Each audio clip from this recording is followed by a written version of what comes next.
The term patriotic socialism was not invented by our movement. It was invented by bad faith actors who were trying to stick a label onto us that sounded like National Socialism. I notice a lot of commenters online and on Reddit and elsewhere are like, oh, patriotic socialism sounds a lot like National Socialism. Well, that's why our enemies invented that term and labeled us that term within orthodox Marxism-Leninism, meaning what is a truism for every communist party on earth that has origins in the Comintern, whose principles are founded upon Marxism-Leninism. Socialist patriotism is the default position. Now, mind you, socialist patriotism isn't just for ruling communist parties that are already in power and are building socialism in their country.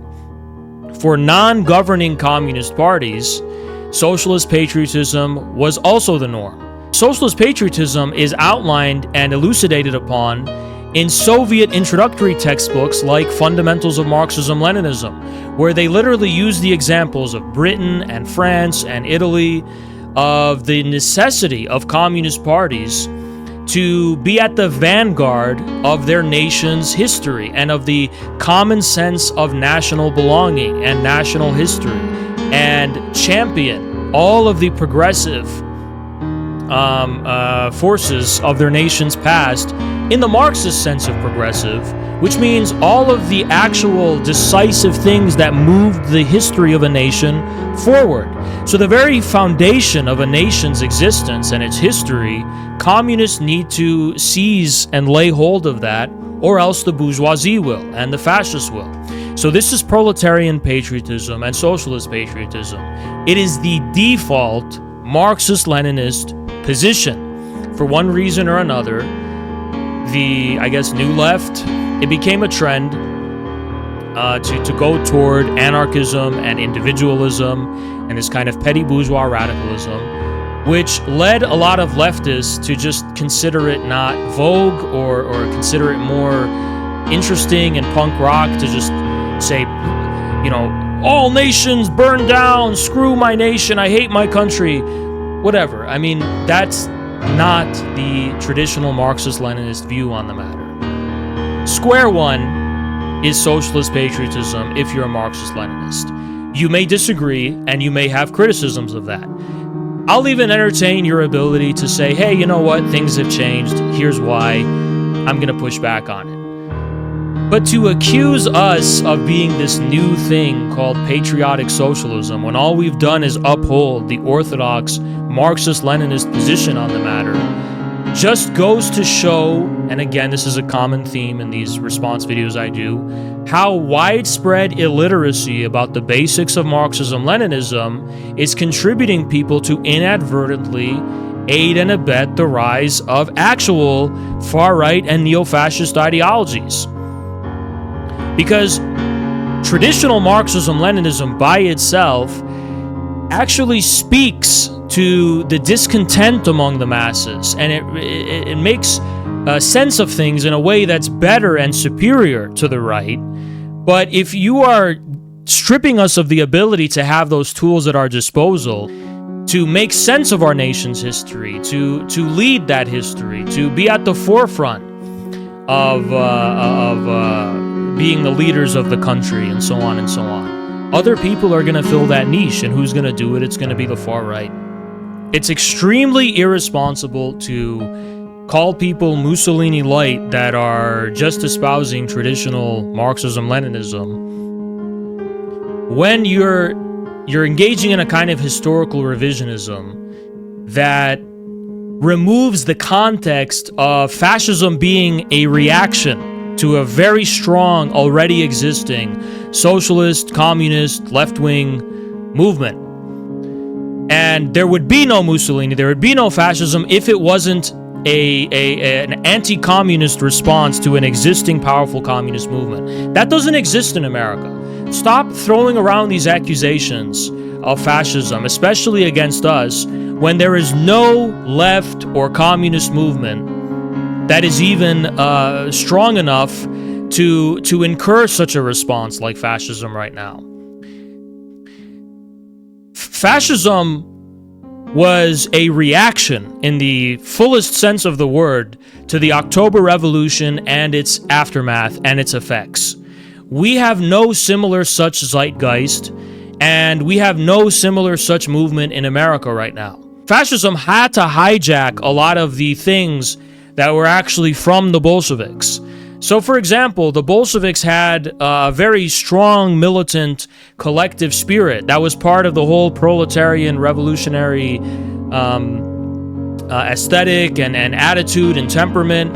And fascists stole that, right?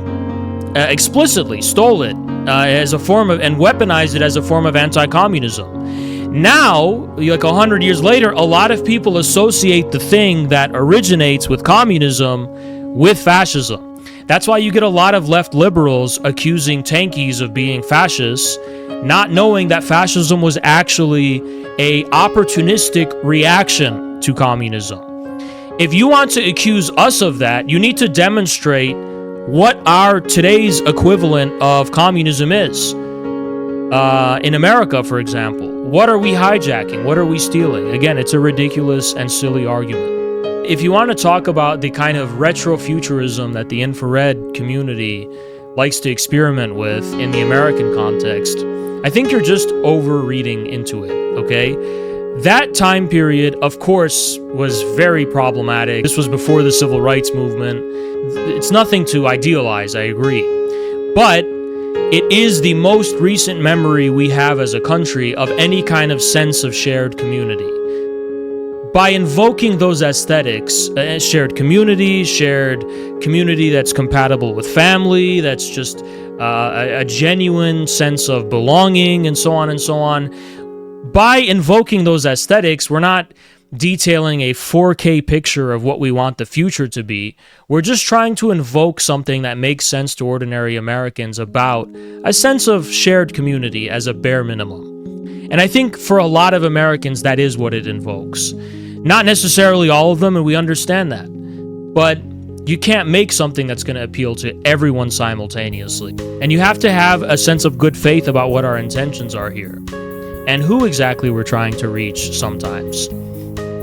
Most of the country, I think, associates that time period with the bare minimum of a sense of a shared community and shared belonging.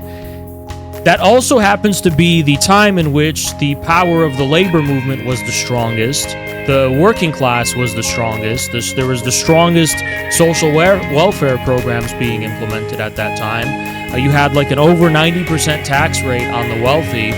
The New Deal institutions were still pretty fresh and had not been dismantled by neoliberalism. There was a strong sense of social obligation and so on and so on. It's not a socialist past, it's not a communist past. But as far as the pendulum of class struggle is concerned, the working class, by and large, had it a lot better back then. And that's just a fact.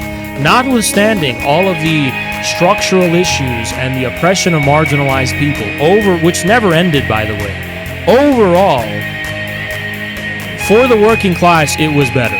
They had more power, they had more leverage, and they had more power. So, by attempting to read into it and say that we literally want to return to that past, you're being extremely bad faith and uncharitable as far as what our intentions are and what these memes by the infrared community actually mean. It's also a silly accusation given the fact that it's a kind of surreal retrofuturism. It's not a blanket endorsement of the 50s. It's a kind of fascinating, strange, lost timeline where it's like it's a communist America that retains certain aspects of what we associate American community with, but still definitely kind of strange and alien in its own ways. And that was also a quality shared by socialist realism, which was also a very conservative form of artistic expression.